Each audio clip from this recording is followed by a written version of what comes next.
If you're in a dinner rut, I have some easy recipes for you.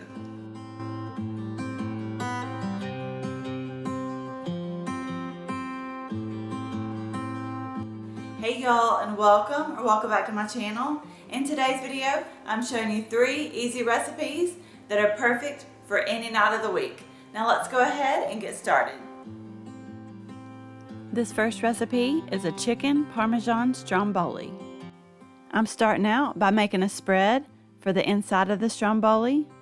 In a small bowl, I added 4 ounces of softened cream cheese, 3 tablespoons of grated Parmesan cheese, just the kind in the green can, and about a teaspoon of garlic powder. Now mix that together, then set it to the side. I've got about a pound of cooked frozen chicken tenders here. I just cut those tenders into bite-sized pieces.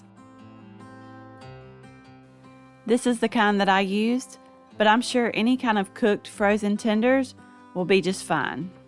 Now set that chicken to the side. I grabbed my baking sheet lined with a silicone liner. I'm using a refrigerated pizza crust, and I did my best to roll it out into a large rectangle. You have to work with that dough a little to get it to spread out, but this does not have to be perfect. I've got that cream cheese spread that we made up earlier, and I'm just spreading that evenly all over that pizza dough. I covered everything except about an inch along the bottom of the dough. That way I can seal the Stromboli after I roll it up. I sprinkled on about a cup of shredded mozzarella cheese. Then I added on those chopped up chicken tenders. Now next time I won't add quite as much, maybe more like 8 to 12 ounces.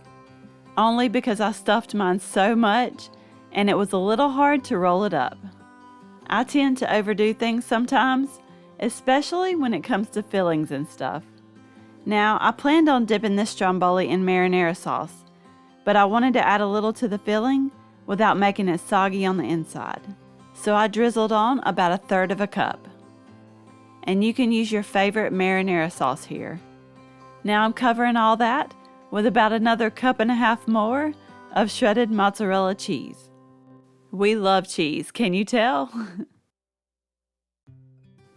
So after you get that Stromboli all filled up, it's time to roll it up. Just start with the side farthest away and roll it towards you. You gotta work with it a little bit to get it going, but once you get it started, you can roll it right up. And y'all, if I can do this, you can do it. And after I got that all rolled up, I did fold and seal the ends together. Now you're going to gently flip this over to where it's seam side down. I'm making a butter topping for this. I've got 3 tablespoons of melted butter here. I added about 1/2 teaspoon of salt, 1/2 teaspoon of garlic powder, and about 1 tablespoon of grated Parmesan cheese. Now mix that together, and I used my little silicone brush to brush it all over the top of the Stromboli. And by the way, if you're enjoying this easy recipe, I would love it if you would give me a thumbs up and hit that subscribe button. That way you don't miss out on any of my future videos. And before I bake this, I'm making some shallow, diagonal cuts across the top of the Stromboli. Now this bakes at 375 for about 25 minutes, or until that top is golden brown and the Stromboli is cooked through. When that comes out of the oven, you could brush the top with some more of that melted butter. This turned out so good, and I'll definitely be making it again. I served it with a side salad, and you can also serve it with a little marinara sauce for dipping. I really hope you give this one a try. I think your family will love it. And here's an easy way to make hamburger steaks in the oven. In a 9 by 13 inch baking dish, I divided 1.5 pounds of ground beef into 6 individual hamburger patties. Now I'm moving over to the stovetop to make a gravy. To a saucepan, I added 1 can of cream of mushroom soup. Then I filled that can up with water and added that in too. Next, I added 1 packet of brown gravy mix,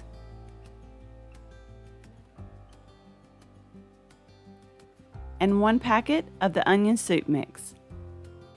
Then you're going to whisk that until everything is well combined. Turn that heat up and let it come to a simmer. When that mixture starts to thicken, it's ready, so remove it from the heat. Now over to the counter, you're going to take that gravy mixture and pour it over those hamburger patties. I'm just using a spoon to spread it out and make sure everything gets covered. Now this bakes at 350 for 35 to 45 minutes, or until your hamburger is cooked through. I'm telling you, this recipe is so easy to make and it is delicious. I served it with some mashed potatoes and green beans, and this was an easy weeknight meal. You are going to love this chicken fettuccine Alfredo. I started out with 2 boneless, skinless chicken breasts, and I did cut those in half horizontally to make 4 thin pieces. They cook much better this way. I seasoned mine on both sides with a little salt, pepper, and Italian seasoning. But feel free to use any seasoning you like here. Now you're going to bring those over to the stove top so we can cook them up. In a large skillet, I had a couple tablespoons of oil, and I just added in that chicken. And I had my heat set on medium-high here. And while that chicken is cooking, over in a separate pot, I boiled up 1 pound of pasta. The recipe called for fettuccine, obviously because this is chicken fettuccine Alfredo. But I'm using linguine because that's all I could find in my pantry. But hey, it's close enough. And I really should have broke those noodles in half. Oh well. I know a lot of people are against breaking the noodles in half, but they're just easier to eat when they're shorter. I let that chicken cook for about 4 or 5 minutes on each side until it was cooked through. Then I removed it to a separate plate and set it aside. You do not want to clean out your pan here. That's where the flavor's at. I added in 6 tablespoons of butter and let that melt down. I used my silicone whisk to scrape the brown bits off the bottom of the pan.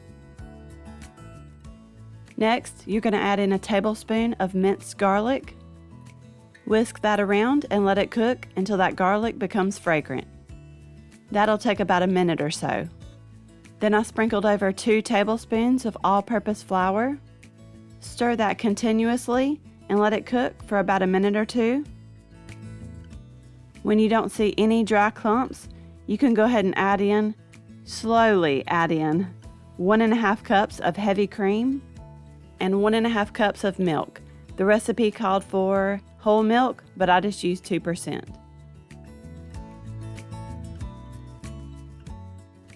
Let that mixture simmer for just a bit.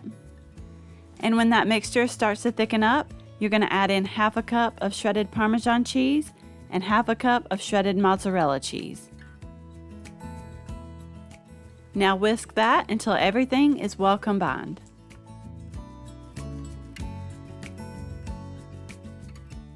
It's time to go ahead and add in the pasta. I've got 1 pound of cooked and drained linguine noodles here. The recipe called for 1 pound, but I ended up only adding in about 2/3 of that. I like my pasta saucy, but if you don't, feel free to go ahead and add in that whole pound. And I added mine a little at a time because you can always add more, but once you do, you can't take it away. This sauce is so amazing, it's delicious, and it was so easy to make. I topped mine with some fresh parsley and served it with a buttered croissant roll and a side salad. This has become one of my family's favorite dinner recipes, and I think your family will love it too.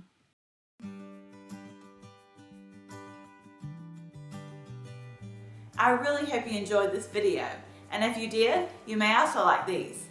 Don't forget to subscribe down below for more easy recipes, and I will see you in the next one.